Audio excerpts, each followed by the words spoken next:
नमस्कार साथियों, आप देख रहे हैं यूपी समाचार। यहाँ पर आपको 20 मिनट में यूपी की 50 बड़ी खबरें मिलेगी, तो वीडियो को पूरा जरूर देखें। आज की पहली खबर, आज से महंगा होगा पान मसाला और सिगरेट। पान मसाला, सिगरेट और तंबाकू उत्पादों की कीमतें बढ़ने की संभावना है। सरकार इन उत्पादों पर टैक्स बढ़ाने की तैयारी में है ताकि इनके सेवन को हतोत्साहित किया जा सके। सरकार के इस कदम से राजस्व में इजाफा होगा।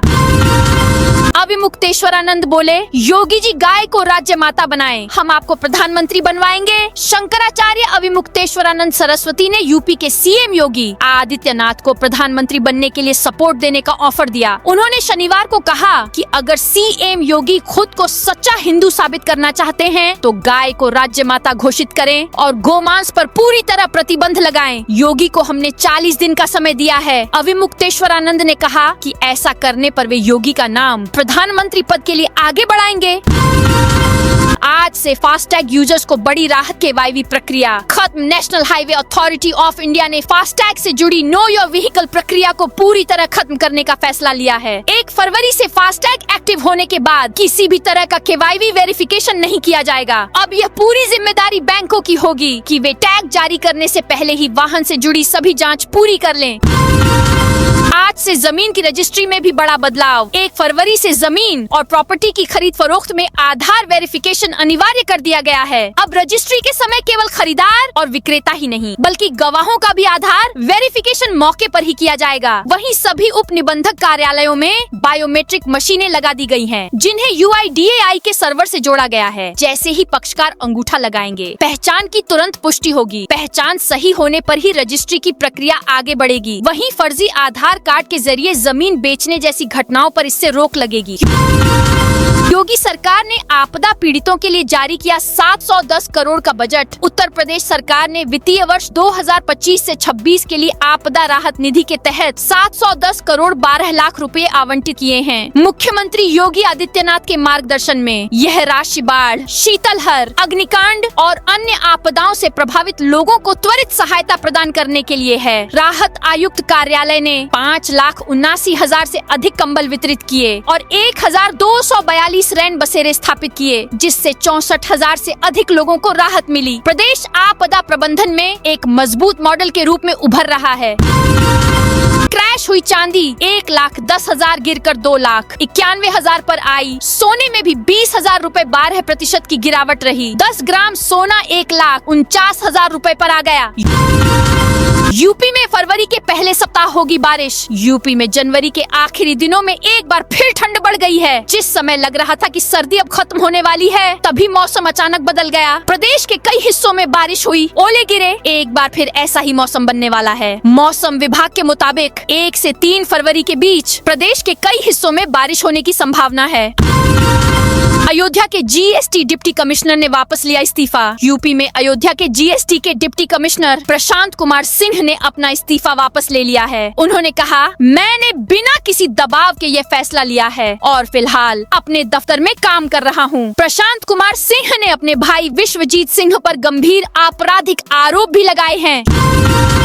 यूपी में नक्शा पास कराना होगा आसान। राज्य सरकार शहरों में अवैध निर्माण को रोकने के लिए नक्शा पास करने के लिए पारदर्शी व्यवस्था लागू कराने जा रही है। विकास प्राधिकरण सीमा में जिला पंचायतें नक्शा पास नहीं करेंगी। विकास प्राधिकरण सीमा के बाहर नगर निगमों को नक्शा पास करने का अधिकार मिलेगा। आवास विभाग जल्द कार्य योजना तैयार करेगा और मुख्यमंत्री योगी आदित्यनाथ के समक्ष इसका प्रस्तुतिकरण होगा। जिला पंचायतों को निर्देश दिया गया है कि वे भवन विकास उपविधि के आधार पर नक्शा पास करें। पूर्व सांसद बृजभूषण शरण सिंह अयोध्या से नहीं लड़ेंगे चुनाव। राष्ट्रकथा के समापन के बाद भारतीय कुश्ती संघ के पूर्व अध्यक्ष पूर्व सांसद बृजभूषण शरण सिंह पहली बार अयोध्या पहुंचे। उन्होंने दशरथ गद्दी पहुंचकर महंत बृजमोहन दास के भाई श्यामजी ओझा को श्रद्धांजलि दी। इसके बाद उन्होंने अयोध्या फैजाबाद से लोकसभा चुनाव लड़ने से साफ इनकार कर दिया। यूपी में बिना परमिट ऑटो कैब और मालवाहक वाहन चलाने पर अब लगेगा 5 गुना जुर्माना। प्रदेश में टैक्सी, ऑटो और मालवाहक वाहनों पर टैक्स व्यवस्था पूरी तरह बदल दी गई है। नए नियम लागू करते हुए जहां जहां नए वाहनों के लिए साफ और तय टैक्स दरें घोषित की हैं, वहीं पुराने वाहनों को बड़ी राहत देते हुए 75% तक छूट दी है। इसके साथ ही बिना परमिट चलने वाले वाहनों पर सख्ती बढ़ा दी गई है और अब ऐसे मामलों में निर्धारित कर का 5 गुना जुर्माना वसूला जाएगा। गुजरात से अयोध्या तक चलेगी स्पेशल ट्रेन। रेलवे ने यात्रियों को बेहतर सुविधा देने के उद्देश्य से गुजरात में सूरत के उधना स्टेशन से अयोध्या कैंट के बीच वीकली स्पेशल ट्रेन चलाने का फैसला किया है। यह ट्रेन कई राज्यों से होकर गुजरेगी। इस ट्रेन के चलने के बाद कोटा रेल मंडल के यात्रियों को भी सुविधा मिलेगी। रेलवे अधिकारियों के मुताबिक वीकली स्पेशल ट्रेन का टाइम टेबल जारी कर दिया गया है। चित्रकूट डीएम ने बेटी का एडमिशन सरकारी स्कूल में कराया। यूपी में सरकारी स्कूलों में दाखिले को बढ़ावा देने के लिए चित्रकूट डीएम ने मिसाल पेश की है। उन्होंने अपनी 3 साल की बेटी का एडमिशन आंगनबाड़ी में प्ले ग्रुप में कराया है। डीएम पुलकित गर्ग के इस कदम को सरकारी शिक्षा के प्रति भरोसा बढ़ाने वाला माना जा रहा है। डीएम पुलकित गर्ग ने कहा, अगर एक IAS अधिकारी अपनी बेटी को सरकारी संस्थान में पढ़ा सकता है तो आम अभिभावकों को भी संकोच करने की जरूरत नहीं है। यूपी पुलिस के हाफ एनकाउंटर तरीके पर इलाहाबाद हाई कोर्ट ने कड़ी नाराजगी जताई है। कोर्ट ने कहा, पुलिस अधिकारी सिर्फ तारीफ, समय से पहले प्रमोशन और सोशल मीडिया पर वाहवाही के लिए अनावश्यक रूप से गोली चला रहे हैं। हाई कोर्ट ने 6 पॉइंट पर गाइडलाइंस जारी की है। जस्टिस अरुण कुमार देशवाल की बेंच ने साफ चेतावनी दी, अगर पुलिस एनकाउंटर मामलों में सुप्रीम कोर्ट की गाइडलाइंस का पालन नहीं हुआ तो जिले के SP, SSP और पुलिस कमिश्नर व्यक्तिगत रूप से कोर्ट की अवमानना के दोषी माने जाएंगे। पंचायत चुनाव से पहले सीएम योगी का बड़ा फैसला। सीएम योगी आदित्यनाथ ने यूपी की 2 और ग्राम पंचायतों के नाम बदल दिया। हरदोई और फिरोजाबाद जिले की दोनों ग्राम पंचायतों के नाम बदलने को लेकर प्रस्ताव आया था, जिसे सीएम योगी ने मंजूरी दे दी है। यूपी सरकार ने ऑफिशियल सोशल मीडिया X पर पोस्ट डालकर इसकी जानकारी दी। आगरा में बड़े पैमाने पर स्वच्छता अधिकारियों सफाई नायकों के ट्रांसफर, स्वच्छ सर्वेक्षण 2025 को लेकर आगरा में जोर शोर से तैयारियां शुरू कर दी गई हैं। शहर की सफाई व्यवस्था को और अधिक सुदृढ़ बनाने के उद्देश्य से लगातार व्यवस्थाओं को परखा जा रहा है। नगर आयुक्त के निर्देश पर पिछले दिनों शहर भर की सफाई व्यवस्था का विभागीय अधिकारियों ने जायजा लिया था।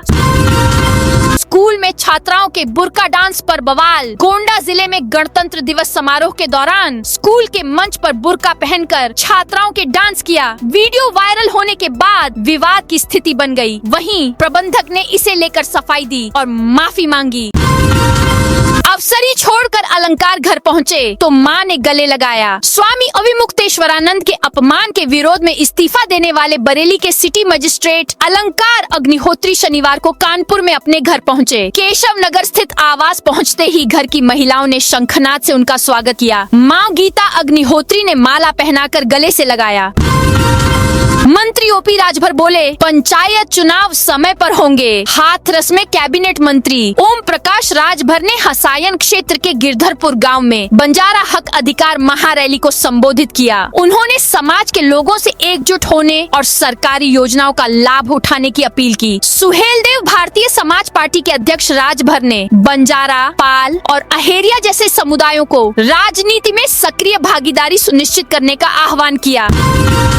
गैंगस्टर रविकाना को बिना आदेश रिहा किया। Jailer suspend. स्क्रैप माफिया और गैंगस्टर रविकाना की बिना आदेश बांदा जेल से रिहा कर दिया गया। रिहाई की खबर बाहर आते ही महकमे में हड़कंप मच गया। 24 घंटे के अंदर की बड़ा एक्शन लेते हुए बांदा जेल के जेलर विक्रम सिंह यादव को सस्पेंड कर दिया गया। अयोध्या जेल से बंदी भागने में 3 और जेल कर्मी निलंबित। यूपी की अयोध्या जेल से भागे 2 बंदियों के बाद 11 अधिकारियों पर गाज गिरी थी। इसी क्रम में अब 3 और जेल कर्मी निलंबित किए गए हैं। जारी आदेश में कहा गया कि जिला कारागार अयोध्या में दिनांक 29 जनवरी को 2 बंदियों के पलायन के प्रकरण से संबंधित उप महानिरीक्षक कारागार अयोध्या परिक्षेत्र की जाँच आख्या के आधार पर श्री राजू उर्फ राजदीप, उपकारापाल, head jail warder Shri Prabhunath Kumar तथा जेल वार्डर श्री दीपक कुमार पांडेय को निलंबित करते हुए विभागीय कार्यवाही संस्थित की गई। यूपी के इस जिले में अब 1133 कोटेदार बनाएंगे आयुष्मान कार्ड। रायबरेली में अब 1133 कोटेदार आयुष्मान कार्ड बनाएंगे। जिला पूर्ति विभाग ने इसकी तैयारी कर ली है। सभी को आईडी, पासवर्ड और प्रशिक्षण दिया जाएगा। यह कदम आयुष्मान भारत योजना के तहत स्वास्थ्य बीमा कवरेज बढ़ाने के लिए उठाया गया है, क्योंकि जिले में अभी भी लगभग 5 लाख लोग इस सुविधा से वंचित हैं। कोटेदार वितरण स्थलों पर कार्ड बनाएंगे, जिससे योजना का क्रियान्वयन तेज होगा। कानपुर में 11 बीघा प्लाटिंग पर बुलडोजर चला। शहर में केडीए से नक्शा पास कराए बिना प्लाटिंग व निर्माण करने वालों के विरुद्ध ध्वस्तीकरण व सीलिंग अभियान लगातार जारी है। शनिवार को केडीए के प्रवर्तन जोन 1B के द्वारा कटरी ख्यौरा क्षेत्र में लगभग 11 बीघा क्षेत्रफल में की गई अवैध प्लाटिंग पर ध्वस्तीकरण की कार्रवाई की गई। लखनऊ प्रीमियर लीग के लिए खिलाड़ियों का ऑक्शन। राजधानी के सेंट्रम होटल में लखनऊ प्रीमियर लीग के लिए क्रिकेट खिलाड़ियों की नीलामी शुरू हो गई है। कुल 6 टीमों के लिए 480 खिलाड़ियों की बोली लगाई जा रही है। 6 मार्की प्लेयर हैं। सामान्य खिलाड़ियों को 1.25 लाख तो मार्की प्लेयर को 1.5 लाख रुपए तक में खरीदा जा सकेगा। गाजियाबाद में ITMS ट्रायल शुरू, कैमरों से कटेगा चालान। गाजियाबाद में ट्रैफिक व्यवस्था को बेहतर बनाने के लिए इंटेलिजेंट ट्रैफिक मैनेजमेंट सिस्टम का ट्रायल रन शुरू हो गया है। यह ट्रायल 1 महीने तक चलेगा, जिसके दौरान ट्रैफिक नियम तोड़ने वाले वाहनों पर कैमरों के जरिए चालान काटे जाएंगे। यूपी को फार्मा हब बनाने के लिए योगी सरकार का बड़ा कदम। योगी सरकार उत्तर प्रदेश को देश का फार्मास्यूटिकल और मेडिकल डिवाइस मैन्युफैक्चरिंग हब बनाने की दिशा में बड़ा कदम उठाने जा रही है। इसके तहत योगी सरकार 3 फरवरी को राजधानी लखनऊ स्थित होटल ताज में pharma conclave 1.0 investment opportunities in Uttar Pradesh का आयोजन करने जा रही है। इसमें देश की अग्रणी दवा कंपनियां जुटेंगी। यूपी पुलिस भर्ती आवेदन में गलती सुधारने का last chance. Uttar Pradesh police भर्ती एवं प्रोन्नति बोर्ड ने आरक्षी नागरिक पुलिस व समकक्ष पदों पर भर्ती के लिए अभ्यर्थियों को ऑनलाइन आवेदन में संशोधन का अंतिम मौका दिया है। इस संदर्भ में भर्ती बोर्ड ने सूचना जारी की है कि अभ्यर्थी शनिवार को सुबह 6 बजे से लेकर 3 फरवरी को सुबह 6 बजे तक बोर्ड की वेबसाइट पर दिए गए लिंक पर क्लिक करके आवेदन में संशोधन कर सकते हैं। यूपी में सिविल जज पदोन्नति में दिव्यांगजनों को मिलेगा 4% आरक्षण। न्यायिक सेवा में कार्यरत दिव्यांगजनों को अब सिविल जज सीनियर डिवीजन के पदों पर पदोन्नति में 4% आरक्षण मिलेगा। उत्तर प्रदेश न्यायिक सेवा सप्तम संशोधन नियमावली 2026 के तहत यह व्यवस्था लागू की गई है। कैबिनेट से स्वीकृत इस नियमावली को प्रमुख सचिव नियुक्ति ने जारी किया। यूपी के इस जिले में खत्म होगा जाम का झाम। यूपी के प्रयागराज में यातायात जाम की समस्या का समाधान करने के लिए NHAI की इनर रिंग रोड के दूसरे फेज की कार्य योजना तैयार कर ली गई है। सड़क परिवहन एवं राजमार्ग मंत्रालय ने इस फेज के प्रारंभिक डिटेल प्रोजेक्ट रिपोर्ट DPR को मंजूरी दे दी है। यह रोड सोरांव तहसील के NH19 के पास माधोपुर गाँव से लेकर करछना तहसील के अमिलिया गाँव तक कुल 41 गाँवों से गुजरेगी। पंचायत चुनाव नजदीक और यूपी के इस जिले में तेज हुई पिस्टल की मांग। उत्तर प्रदेश में पंचायत चुनाव नजदीक है। इस दौरान प्रयागराज के गांवों में हथियारों, खास तौर पर पिस्टल का क्रेज काफी बढ़ा हुआ दिख रहा है। पिछले 3 महीनों के अंदर ही शस्त्र विभाग के पास 1332 आवेदन आए हैं और हैरानी की बात यह है कि इन सभी ने पिस्टल की ही मांग की है। हिंदू परिवार चौथा बच्चा पैदा करो, 21,000 ले जाओ। हिंदू रक्षा दल के अध्यक्ष पिंकी चौधरी ने शनिवार को एक बार फिर विवादित बयान दिया है। उन्होंने कहा, हिंदुओं अपने परिवार को बढ़ाओ, मुसलमान 10 से 12 बच्चे पैदा कर रहे हैं। इनकी मानसिकता सनातन को खत्म करने की है। वहीं हम हिंदू 1 या 2 बच्चे पैदा कर रहे हैं। ये आने वाले समय में हिंदू धर्म और भारत के लिए बहुत घातक साबित होगा। आर्थिक परेशानियों से डरे नहीं। मैं ये कह रहा हूँ कि जो भी हिंदू परिवार चौथा बच्चा करेगा वो मेरे कार्यालय में आकर 21,000 रुपए ले जाए। जो 5वां बच्चा करेगा वो मेरे से 31,000 रुपए ले जाए। बच्चे पैदा करो, डरे नहीं, आगे बढ़ो। बदायूं में गंगा एक्सप्रेसवे के पास बनेगा हेलीपैड। 4 धाम के लिए बरेली मंडल से हेलीकॉप्टर सेवा शुरू करने के लिए यूपी और उत्तराखंड के अधिकारियों के बीच मंथन तेजी से चल रहा है। गंगा एक्सप्रेसवे के पास बदायूं के बिनावर में हेलीपैड बनाने की तैयारी है ताकि पूर्वी उत्तर प्रदेश के जिलों को भी इसका लाभ मिल सके। उत्तर प्रदेश में हर दिन पैदा हो रही 50 लाख यूनिट ग्रीन बिजली उत्तर प्रदेश पीएम सूर्य घर मुफ्त बिजली योजना में अग्रणी बनकर उभरा है, जहां 10.94 लाख से अधिक आवेदन प्राप्त हुए हैं। राज्य में 3.57 लाख से अधिक रूफटॉप सोलर सिस्टम स्थापित हैं, जो प्रतिदिन 50 लाख यूनिट ग्रीन बिजली पैदा कर रहे हैं। इससे उपभोक्ताओं के बिजली बिल में 60 से 90% की कमी आई है और राज्य ऊर्जा आत्मनिर्भरता की ओर बढ़ रहा है। ओडिशा के व्यापारी अब सीधे उत्तर प्रदेश के किसानों से खरीदेंगे आलू। ओडिशा में उत्तर प्रदेश के आलू के लिए बड़ा बाजार खुल रहा है। भुवनेश्वर में हुए क्रेता विक्रेता सम्मेलन में ओडिशा के उप मुख्यमंत्री ने व्यापारियों से यूपी के किसानों से सीधे आलू खरीदने का आग्रह किया। यूपी देश के कुल आलू उत्पादन का लगभग 35% करता है। इस पहल से ओडिशा के उपभोक्ताओं को साल भर उच्च गुणवत्ता वाला आलू मिलेगा और यूपी के किसानों को बेहतर दाम। कासगंज में 34,685 मतदाताओं को नो मैपिंग नोटिस। कासगंज विधानसभा क्षेत्र में 34,685 मतदाताओं को नो मैपिंग के तहत नोटिस जारी किए गए थे। इनमें से अब तक केवल 3,100 मतदाताओं के नोटिस फॉर्म ही वापस आए हैं। शेष 30,000 से अधिक मतदाताओं के फॉर्म अभी भी BLOs को नहीं मिले हैं, जबकि इसकी अंतिम तिथि 6 फरवरी निर्धारित है।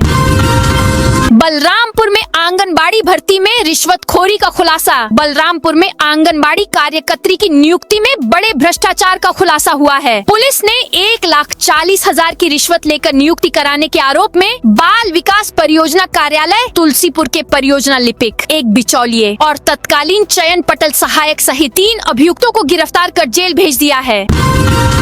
शंकराचार्य के सीएम योगी से हिंदू होने का प्रमाण मांगने वाले बयान पर सांसद मनोज तिवारी ने पलटवार किया। उन्होंने कहा, अगर योगी आदित्यनाथ से कोई हिंदू होने का प्रमाण मांगता है तो उस व्यक्ति के अपने हिंदू होने पर ही संदेह होता है। योगी जी का पूरा जीवन सनातन संस्कृति और हिंदू समाज की सेवा में समर्पित रहा है।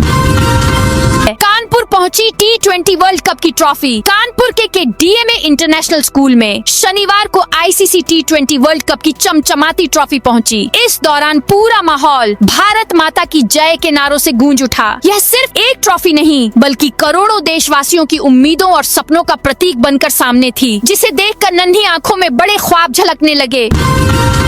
खेसारी पर पवन सिंह का फूटा गुस्सा। भोजपुरी सिनेमा के 2 सुपरस्टार्स के बीच जुबानी जंग जारी है। वाराणसी में भोजपुरी स्टार पवन सिंह ने बिना नाम लिए खेसारी लाल यादव पर हमला बोला। उन्होंने कहा, मेरे छोटे भाई सब चिल्ला रहे हैं, मैं कुछ बोलना नहीं चाहता हूँ, मुझे मत बोलने दो, क्योंकि मैंने बोला था ना, जो बोलता है उसे बोलने दो। मैं हर किसी की बातों का जवाब देना जरूरी नहीं समझता। अविमुक्तेश्वरानंद को बद्रीनाथ कपाट खुलने पर बतौर शंकराचार्य बुलाया। स्वामी अविमुक्तेश्वरानंद को उत्तराखंड के बद्रीनाथ धाम के कपाट खुलने से पहले होने वाली सबसे अहम रस्म के लिए निमंत्रण भेजा गया है। इन्हें बतौर शंकराचार्य बुलाया गया है। यह न्योता ऐसे समय भेजा गया है जब शंकराचार्य और प्रयागराज माघ मेला प्रशासन के बीच विवाद चल रहा है। अमेठी के गौरीगंज में बनेगा रिंग रोड। अमेठी के गौरीगंज में रिंग रोड के निर्माण को सैद्धांतिक मंजूरी मिल गई है। केंद्रीय सड़क परिवहन एवं राजमार्ग मंत्रालय ने राष्ट्रीय राजमार्ग संख्या 128 के 4 लेन DPR विस्तृत परियोजना रिपोर्ट में गौरीगंज बाईपास / रिंग रोड को शामिल किया है। यह उपलब्धि सांसद किशोरी लाल शर्मा के निरंतर प्रयासों का परिणाम मानी जा रही है, जो संसद से लेकर क्षेत्रीय स्तर तक सक्रिय रहे हैं। मिल्कीपुर में OTS से 13 करोड़ रुपए राजस्व मिला। मिल्कीपुर डिवीजन में वन टाइम सेटलमेंट OTS योजना विद्युत विभाग के लिए सफल साबित हो रही है। इस योजना के तहत अब तक 16,549 उपभोक्ताओं ने अपने बकाया बिजली बिलों का भुगतान किया है, जिससे विभाग को लगभग 13 करोड़ रुपए का राजस्व प्राप्त हुआ है। है। बुलंदशहर में आज 15,000 घरों में नहीं आए बिजली। बुलंदशहर में रविवार को लगभग 15,000 घरों में बिजली आपूर्ति बाधित रहेगी। विभिन्न बिजली घरों पर रखरखाव और पेड़ों की कटाई के कारण उपभोक्ताओं को 4 घंटे तक बिजली संकट का सामना करना पड़ेगा। विद्युत विभाग के अनुसार रेलवे पटरी के पास 33 केवी लाइन के नीचे पेड़ों की कटाई का कार्य किया जाएगा। इसके चलते हाईडिल कॉलोनी बिजली घर से जुड़ी आपूर्ति सुबह 10 बजे से दोपहर 2 बजे तक बंद रहेगी। लखनऊ में टीबी मरीजों को बांटी किट। लखनऊ में शनिवार को इंडियन रेड क्रॉस सोसाइटी ने पौष्टिक आहार बांटा। क्षय रोग टीबी से पीड़ित गोद ली गए मरीजों को पुष्टाहार पोटली का वितरण किया गया। कार्यक्रम टीबी हॉस्पिटल ठाकुरगंज परिसर में आयोजित हुआ। मरीजों को पोषण सहयोग प्रदान करने, जल्दी स्वस्थ होने के उद्देश्य से मरीजों की मदद की गई। अमरनाथ मिश्रा ने कहा, टीबी मरीजों को नियमित दवा के साथ साथ संतुलित और पौष्टिक आहार उपलब्ध कराना ताकि उनका उपचार प्रभावी ढंग से पूरा हो सके। टीबी मरीजों में पौष्टिक आहार बेहद जरूरी होता है। अधिकारियों ने वाहन चालकों को हेलमेट बांटे। अंबेडकर नगर में राष्ट्रीय सड़क सुरक्षा माह का शनिवार को समापन हो गया। इस अवसर पर कलेक्ट्रेट परिसर में एक कार्यक्रम आयोजित किया गया, जहां विधायक कटेहरी धर्मराज निषाद, जिलाधिकारी अनुपम शुक्ला और मुख्य विकास अधिकारी आनंद कुमार शुक्ला ने वाहन चालकों को हेलमेट वितरित किए। अजित के निधन के चौथे दिन पत्नी सुनेत्रा उप मुख्यमंत्री बनी। अजित पवार की पत्नी सुनेत्रा पवार शनिवार को महाराष्ट्र की पहली महिला डिप्टी सीएम बन गयी। राज्यपाल आचार्य देवव्रत ने लोक भवन में सुनेत्रा को शपथ दिलाई। शपथ ग्रहण समारोह करीब 12 मिनट तक चला। शरद पवार इस समारोह में नहीं पहुंचे। इससे पहले दिन में एनसीपी विधायक दल और विधान परिषद सदस्यों की विधान भवन में बैठक बुलाई गई थी, जिसमें सुनेत्रा को पार्टी नेता चुना गया था। शाह बोले, बंगाल में SIR से घुसपैठिए बाहर होंगे। गृह मंत्री अमित शाह ने पश्चिम बंगाल के नॉर्थ 24 परगना में कहा कि ममता सरकार घुसपैठियों को संरक्षण दे रही है। बंगाल के लोग TMC को उखाड़ फेंकेंगे। इनकी विदाई का समय आ गया है। ममता जी को SIR का जितना विरोध करना है कर लें। मतदाता सूची से घुसपैठियों को निकालना ही पड़ेगा। जो बच्चे घुसपैठिए रह जाएंगे वो भाजपा का CM आकर निकाल देगा। साल 2026 TMC को टाटा बाय बाय कहने का साल है। इस साल iPhone 18 की लॉन्चिंग टल सकती है। टेक कंपनी एप्पल आमतौर पर हर साल सितंबर में अपनी नई iPhone सीरीज के 4 मॉडल लॉन्च करती है, लेकिन इस बार कंपनी अपनी स्ट्रेटेजी में बड़ा बदलाव करने की तैयारी कर रही है। जापान की मीडिया कंपनी निक्केई एशिया की रिपोर्ट के अनुसार एप्पल साल 2026 के अपने एनुअल इवेंट में iPhone 18 का बेस मॉडल लॉन्च नहीं करेगा। कंपनी इसे साल 2027 की पहली छमाही तक के लिए टाल सकती है। तो दोस्तों, यह थी आज उत्तर प्रदेश के सभी जिलों की दिन भर की ताजा और बड़ी खबरें।